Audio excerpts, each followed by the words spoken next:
नमस्कार. काय सांगता न्यूज पोर्टलमध्ये आपलं स्वागत आहे. आज आपण एका दुःखद घटनेवरती चर्चा करण्यासाठी आपण एकत्र आलेलो आहोत. कालच संपूर्ण राज्यात ओळख असलेले भालचंद्र पाठक सर यांचं निधन झालं. ही जशी बातमी सर्वत्र पसरली तशी त्यांच्या आठवणींना उजाळा देण्यास सुरुवात झाली. पाठक सर म्हणजे ग्राहक पंचायत आणि आपल्या कामातून त्यांनी एक स्वतःची अशी ओळख निर्माण केली होती. जेव्हा मोबाईलचा जमाना नव्हता तेव्हा त्यांनी हे काम सुरू केलं होतं. अनेक त्यांच्या आठवणी आहेत. फक्त पाठक सरांचं नाव सांगितलं की अनेक ग्राहक, अनेक तक्रारदार, अनेक जे त्यांच्याशी स्वतःची काय अडचण असेल ही अडचण सोडवण्यासाठी सरांकडे जात आणि स्वतःचा प्रश्न सोडवून घेत. सरांशी अनेक माध्यमातून लोक जोडले होते. त्यांच्या अनेक आठवणी आहेत. मात्र आपण त्यातील काही आठवणी आणि स्वतःच्या संदर्भात काय असे अनुभव आले ते आज आपण जाणून घेणार आहोत. नमस्कार, मी ॲडव्होकेट शशिकांत नरोटे, अखिल भारतीय ग्राहक पंचायत करमाळा तालुका. काय सांगता पोर्टलच्या माध्यमातून आठवणीतील पाठक सर या विषयाशी चर्चा करत असताना मी स्वर्गीय भालचंद्र पाठक सर, अखिल भारतीय ग्राहक पंचायत मध्य महाराष्ट्र प्रांताचे उपाध्यक्ष यांना मी या काय सांगता पोर्टलच्या माध्यमातून व अखिल भारतीय ग्राहक पंचायत करमाळा शाखेच्या वतीनं मनपूर्वक आदरांजली व्यक्त करतो. आठवणीतले पाठक सर हा हेडिंग या चर्चेचा विषय जरी असला तरी 2006 ते 2023पर्यंतचा हा प्रदीर्घ कालखंड माझ्या आयुष्यातला एक वेगळी कलाटणी देणारा कालखंड. खरं तर 2006 हे साल मला आवर्जून सांगायचं आहे की 2006 साली मी 13वी FYBAला ॲडमिशन घेतलेला विद्यार्थी आणि त्या विद्यार्थी दशेपासून पाठक सरांच्या संपर्कात आलेलो मी आणि माझा मित्र शिवाजी फरांडे हा यशवंतराव चव्हाण महाविद्यालयामध्ये शिक्षण घेत असताना सरांनी महात्मा गांधी विद्यालयामध्ये आणि वायशेम कॉलेजच्या वर्गांमध्ये ग्राहक पंचायतचं जे विद्यार्थ्याच्या बाबतीतले जे चर्चासत्र आणि व्याख्याने ठेवली, तास ठेवले, त्याच्यामध्ये आकर्षित झालेला हा मी विद्यार्थी. तेव्हापासून आजपर्यंत सरांच्या सान्निध्यामध्ये असणारा आणि अतिशय म्हणजे एखाद्या व्यक्तीवरती, एखाद्या विद्यार्थ्यावरती की एखाद्या एखाद्या व्यक्तिमत्वाचा किती परिणाम पडू शकतो. मी माझ्या आयुष्यामध्ये सगळ्यात मोठं व्यक्तिमत्व माझ्या आयुष्यामध्ये परिणाम करणारं म्हणजे आदरणीय पाठक सर. त्यांच्या माध्यमातले जेवढे आयुष्यामधले जेवढ्या घटना माझ्या आयुष्यामध्ये घडल्या आणि त्या घटनेला किंवा त्या प्रश्नाला, त्या समस्येला मी वैयक्तिकरित्या सामोरं गेलो, त्याचं खरं श्रेय आणि खरी ताकद पाठक सरांची आहे. एक तुम्हाला प्रशासनामधला किस्सा सांगतो. अखिल भारतीय ग्राहक पंचायतमध्ये काम केल्यानंतर सरांनी माझी सरांना चुणूक जाणवली असेल. जवळजवळ 3 वर्षापासून मी ग्राहक पंचायतच्या करमाळा तालुका अध्यक्षपदावरती काम पाहतो आहे. याच्या अगोदर आमचे सिनियर मोस्ट व्यक्तिमत्व या ठिकाणी बसले. त्यांनीसुद्धा ग्राहक पंचायतच्या माध्यमातून खूप मोठं काम उभारलं होतं. परंतु सगळ्यांच्या आग्रहाखातर सगळ्यांनी सांगितलं की नरोटेला तुम्ही अध्यक्ष द्या आणि मी निभावलं. आजपर्यंत ते निभावतो आहे. 2009ची गोष्ट सांगतो. आम्ही सगळे विद्यार्थी सरांकडे गेलो आणि सांगितलं की सर, RTO ऑफिसच्या माध्यमातून आपल्याला आपल्या कार्यकर्त्यांसाठी आणि सामाजिक चळवळीमध्ये काम करणाऱ्या कार्यकर्त्यांसाठी लायसेन्स काढायचे. मी आवर्जून तुम्हाला सांगतो की सरांना हा विषय सांगितला आणि सरांनी कॅम्प ठेवला. इथं विश्रामगृह आहे जुनं, आता नवीन कोर्टाच्या पलीकडे विश्रामगृह आहे. मला अभिमान वाटतो, आज सर जरी नसले तरी प्रत्येक करमाळा तालुक्यातल्या जवळजवळ 746 लायसनधारकांकडे 2009 साली काढलेलं लायसन आहे. अगदी नाममात्र किमतीमध्ये 25 रुपयाला लर्निंग होतं आणि 250 रुपयाला परमनंट लायसन आम्ही काढलेलं होतं. म्हणजे तेव्हाची ओळख, 2009ची ओळख. आणि कुठल्याही शासकीय निमशासकीय कार्यालयामध्ये गेलं, पाठक सरांचा कार्यकर्ता, ग्राहक पंचायतचा कार्यकर्ता म्हटलं, कारण आमच्या अखिल भारतीय ग्राहक पंचायतच्या कुठल्याही संघटनेतल्या कुठल्याही कार्यकर्त्याकडे आयडेंटिटी नाही, ओळखपत्र नाही. आमची वागणं, आमचं बोलणं, आमचं चालणं, आमचं जे काही अधिकाऱ्यांबरोबर जे बोलणं आहे तीच ओळख खऱ्या अर्थाने आम्हाला ग्राहक पंचायतची मिळाली. आणि ते सगळं श्रेय स्वर्गीय आदरणीय पाठक सरांना जातं. आणि आयुष्यामध्ये एखाद्या व्यक्तीनं किती काम करावं, किती काम करू नये आणि एखाद्या कामातून केलेल्या कामातलं करमाळा तालुका सोलापूर जिल्हा नव्हे तर महाराष्ट्र ओळखला येणं म्हणजे ते आदरणीय पाठक सरांचं काम होतं. आणि ते जे सरांनी ग्राहक पंचायतीला लावलेले जे काय धोरणं आहेत, जे काही गोष्टी सांगितलेल्या आहेत, आम्हाला जे काय कानमंत्र दिलेले आहेत कार्यकर्त्यांना, ह्या सगळ्या कानमंत्रांचा उपयोग आम्ही भविष्यामध्ये अखिल भारतीय ग्राहक पंचायतच्या माध्यमातून पुढं करणार आहोत. खरं तर सरांविषयी सांगणं म्हणजे आमच्यासाठी खरं तर सर विद्यापीठच होते, परंतु आयुष्यामध्ये खूप चांगलं काम सरांनी आमच्यासाठी उभारलं. हेच पुढं काम आम्ही भविष्यामध्ये नेणार आहोत ग्राहक पंचायतच्या माध्यमातून. नमस्कार, मी अभय पुराणिक. आठवणीतले पाठक सर याविषयी सांगताना तसं मी सरांच्या घरातलाच मनुष्य तसं म्हणलं तर काही वावगं नाही, कारण शालेय जीवनापासून सरांशी आणि माझा संपर्क आला. इयत्ता 6वीपासून सर मला क्लास टीचर म्हणून लाभले. त्यानंतर पुढं मोठं झाल्यानंतर माझा त्यांच्याशी म्हणजे टायपिंगच्या निमित्ताने, ग्राहक पंचायतीच्या निमित्ताने सरांशी संपर्क आला. पण आयुष्यात कुठल्याही परिस्थितीला कसं सामोरं जावं हे सरांकडून मी चांगलं शिकलो. आता जास्त काही बोलू वाटत नाही सर.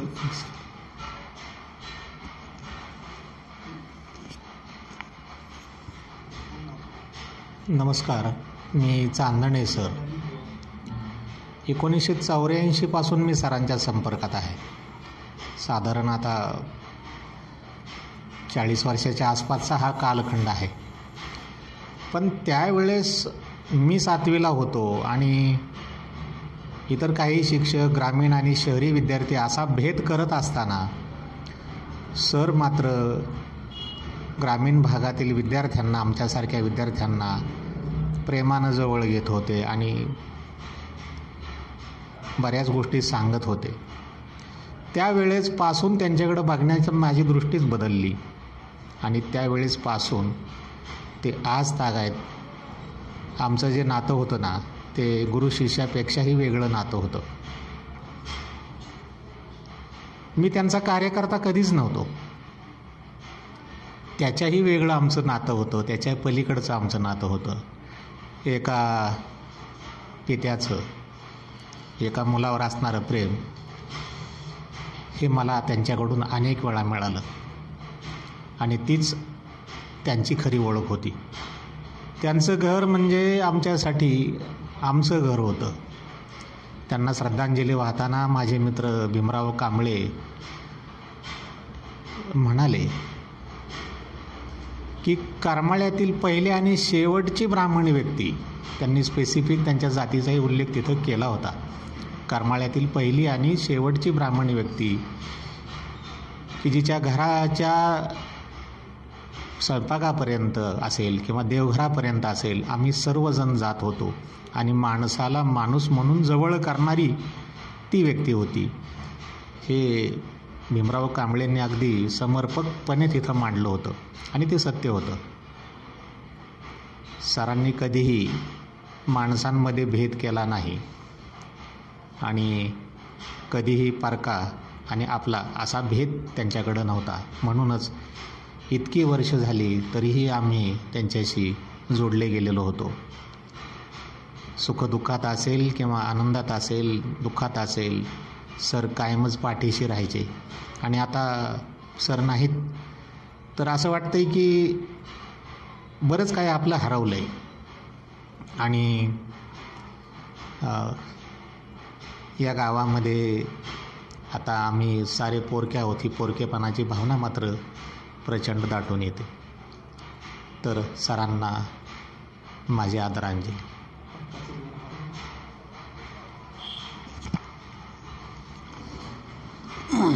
नमस्कार, मी रमेश शिंदे. आठवणीतले पाठक सर या विषयावरती बोलत असताना तसा माझा आणि सरांचा परिचय साधारणपणे 1993-94 साली पहिल्या मोहिमेच्या निमित्तानं आला होता. आणि मी खरं तर खेडेगावातून येणारा शहरामध्ये शिकण्यासाठी पोरगा, त्यावेळेला सुरुवातीला तुम्हाला जसं सांगितलं तसं कुठलीही माध्यमं नसताना आमच्यापर्यंत सर पोहोचले. आणि पहिल्या मोहिमेला निघाल्यानंतर नुसत्या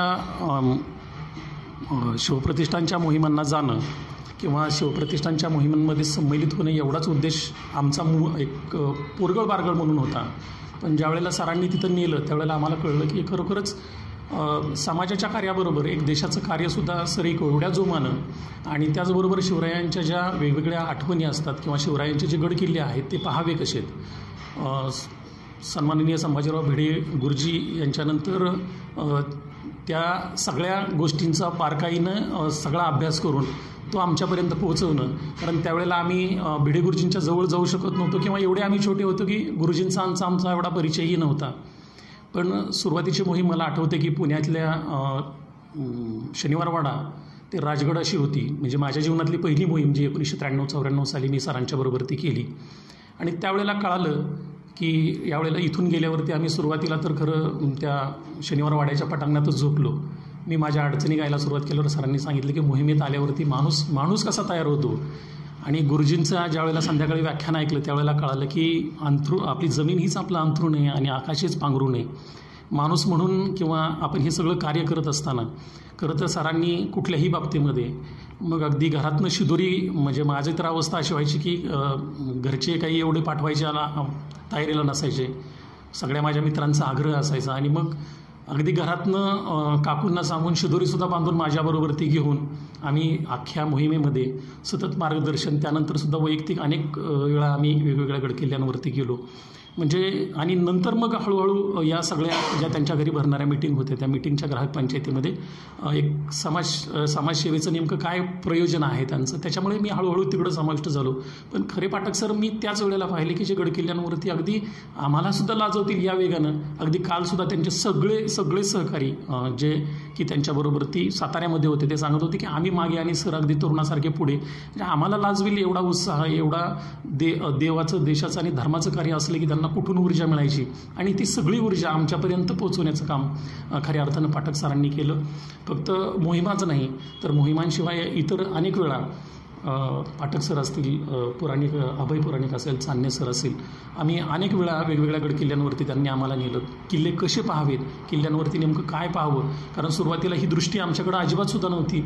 आणि बऱ्याच वेळेला आम्ही पाठक सरांच्या अनुपस्थितीमध्ये एकमेकांना म्हणायचो सुद्धा की अरे या असल्या सगळ्या डोंगरांसाठी का लोक पूर्वी भांडत असतील. पण ज्यावेळेला सरांच्याबरोवरती गेलो त्यावेळेला ही किती मोठी तीर्थस्थानं आहेत याचं दर्शन खरं तर सरांनी आमच्या डोक्यामध्ये ते सगळं उतरून आमच्या डोळ्याला त्याचं दर्शन घडवलं.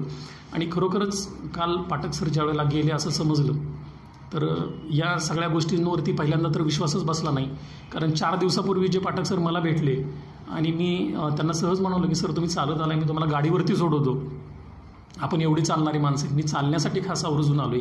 म्हणजे नेहमी आपल्या आरोग्याचं असेल किंवा इतरांना सगळ्या गोष्टी त्या प्रवृत्त करण्यासाठी असेल ते या सगळ्या गोष्टी या निमित्तानं आज आठवत आहेत. त्याच्यानंतर आम्ही अनेक मोहिमा केल्या. मोहिमेच्या माध्यमातून त्यांनी एवढा मोठा परिवार तालुक्यामध्ये शेटफळ असेल इकडं वरकुट्याला असेल एवढा मोठा परिवार उभा केला की पाठक सर आणि मोहीम हे आमचं नातं अगदी अतूटपणे शेवटपर्यंत राहिलं. आणि त्याच्यातूनच पुढे मग हळूहळू या ग्राहक पंचायतीशीच आम्ही सगळेजण जोडलो गेलो. खरं तर पाठक सर हे अशा अचानक जातील असं कधीही म्हणजे माझ्या तरी मनामध्ये आलं नाही. कारण 10 वर्षापूर्वी ज्यावेळेला सरांची सर्जरी झाली तदनंतर पुन्हा पाठक सरांनी आमच्याबरोबर त्या अनेक मोहिमा केल्या. त्यामुळं त्यांना सर्जरी झाली आहे आणि पाठक सरांना पुन्हा हार्टचा एखादा अटॅक येऊन गेल्यानंतरचे जे पाठक सर होते त्याच्यामध्ये आणि पूर्वीच्या पाठक सरांमध्ये कुठेही मला फरक जाणवला नाही. आणि म्हणून कालच्या गोष्टींवरती आजसुद्धा विश्वास बसत नाही. अजूनही घराकडे गेल्यावरती असं वाटतं की सर नक्कीच घरात असतील. खरं तर या सगळ्या आठवणी माझ्यासाठी तरी खूप हृदयद्रावक आहेत की सर नाहीत हे सत्य शेवटी स्वीकारावं लागणार आहे. सरांच्या या सगळ्या पवित्र स्मृतींना मी या निमित्तानं अभिवादन करतो. नमस्कार, मी गजेंद्र पोळ शेटफळ. पाठक सरांचा आणि आमचा परिचय सुरुवात झाली ती साधारणपणे 1997-98 साली. आमच्या गावातील एका मित्राच्या घरगुती विजेचं कनेक्शन तोडलं गेलं. त्याला कारण होतं की त्याने लाईट बिल भरलं नाही. परंतु का भरलं नाही त्याचा जर विचार केला तर एका साध्या घरातील साध्या घरगुती मीटरसाठी 36,000 रुपयाचं लाईट बिल आकारणी झालेली होती आणि ती त्याच्या भरण्याच्या आवाक्याच्या बाहेरची होती. आम्ही त्या मित्राबरोबर त्यावेळेच्या MSEBच्या कार्यालयात गेलो आणि तिथल्या अधिकाऱ्यांना विनवणी केली की हे बिल जास्त होतं आहे, आमचा तसा वापर नाही. परंतु ते अधिकारी ऐकून घेण्याच्या मनस्थितीत नव्हते. त्यांनी सांगितलं हे आकारणी केलेलं बिल तुम्हाला भरावंच लागेल, याला दुसरा पर्याय असू शकत नाही. त्याच्यानंतर अनेक ठिकाणी आम्ही ते गेलो, आमची अडचण सांगितली, परंतु आम्हाला खात्रीशीर असं कुणी मार्गदर्शन किंवा त्याच्यावर मार्ग काढला नाही. म्हणजे कुणीतरी आम्हाला सांगितलं की तुम्ही करमाळ्याला जावा, तिथे पाठक सर आहेत आणि त्यांना तुम्ही भेटा, तुमच्या समस्येवर नक्कीच मार्ग निघेल. आणि आम्ही सरांकडे आलो. आमची त्याच्यापूर्वी कधी ओळख नव्हती.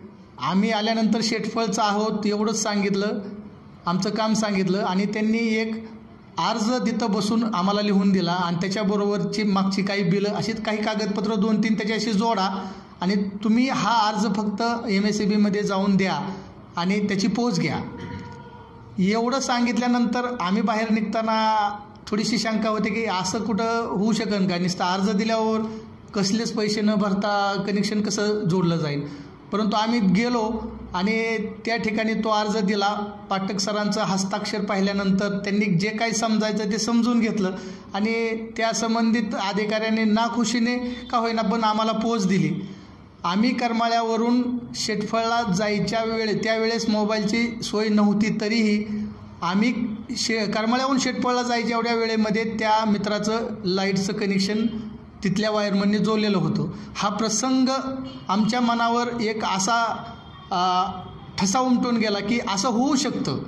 कारण तोपर्यंत आम्ही म्हणजे कुठल्या तरी एखाद्या पुढाऱ्याकडे गेल्याशिवाय काही असं काम होऊ शकणार नाही किंवा ह्याच्या दुसरं कुणी असं सक्षम असू शकत नाही या कामासाठी, अशी आमची एक धारणा होती. आणि त्यावेळेस जे पाठक सरांचं आमच्या मनामध्ये जी एक निर्माण झाली प्रतिमा, त्याच्यानंतर आम्ही त्यांच्याशी जोडलो गेलो आणि त्या ग्राहक पंचायतीच्या कामामध्ये आम्ही सुरुवात केली. त्याच्यानंतर तालुक्यातील ॲडव्होकेट बाबूराव हिरडे वकील साहेब, VR गायकवाड साहेब यांच्याबरोबर ग्राहक पंचायत, ग्रामसुधार समिती आणि अंधश्रद्धा निर्मूलन समिती अशा तिन्ही या संघटनांच्या माध्यमातून तालुक्यामध्ये विविध प्रबोधनाचे कार्यक्रम सुरू केले. त्याच्यामध्ये आम्ही सहभागी झालो आणि आमच्या गावामध्ये जास्तीत जास्त कार्यक्रम घेण्याकडे आमचा भर असायचा आणि त्यामुळं गावातील अनेक प्रश्न सोडवण्यात आम्हाला यश मिळालं. तेव्हापासूनचा आमचा प्रत्येक कुठलीही गोष्ट करायची असेल तर सरांचा सल्ला आम्ही घेत असायचो. आमच्या गावामध्ये 2007 साली दारूबंदीचा हा विषय आम्ही तरुणांनी हातात घेतला होता, परंतु आम्हाला यश येत नव्हतं आणि आम्ही सरांकडे आलो, सांगितलं त्याच्यामुळं की असे अडचणी आहेत आणि दारू गावात 4 ठिकाणी भेटल्यामुळं गावातील वातावरण हे होते. आणि बाबूराव हिरडे आणि सर आमच्या दोघं बरोबर सोबत येऊन पोलीस स्टेशनला त्या ठिकाणी भेटून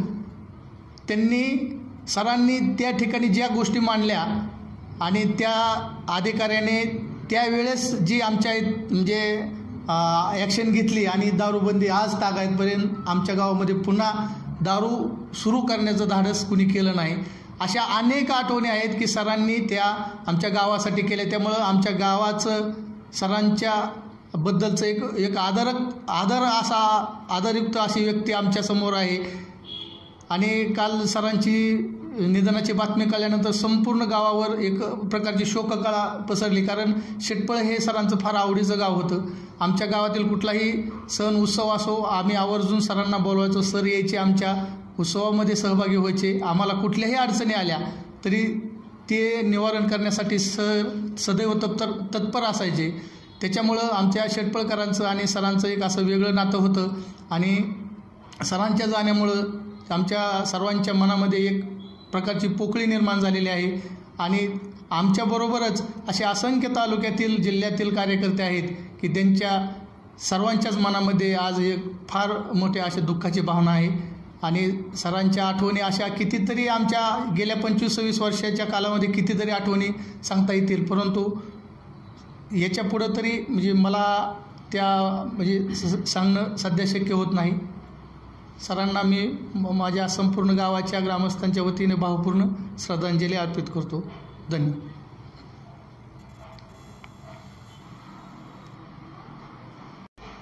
या ठिकाणी आपण आत्ताच सरांच्या आठवणी ऐकल्या आहेत. शब्दात न बसणारे सर आणि शब्दांच्या पलीकडच्या अशा या आठवणी आहेत. आता आपल्याबरोबर जे संवाद साधला त्यामध्ये प्राध्यापक भीष्माचार्य चांदणे सर, प्राध्यापक रमेश शिंदे सर, श्री अभय पुराणिक सर, पत्रकार गजेंद्र पोळ आणि ॲडव्होकेट शशिकांत नरोटे यांनी वेळात वेळ काढून काय सांगताशी संवाद साधला. सरांच्या अनेक आठवणी आहेत.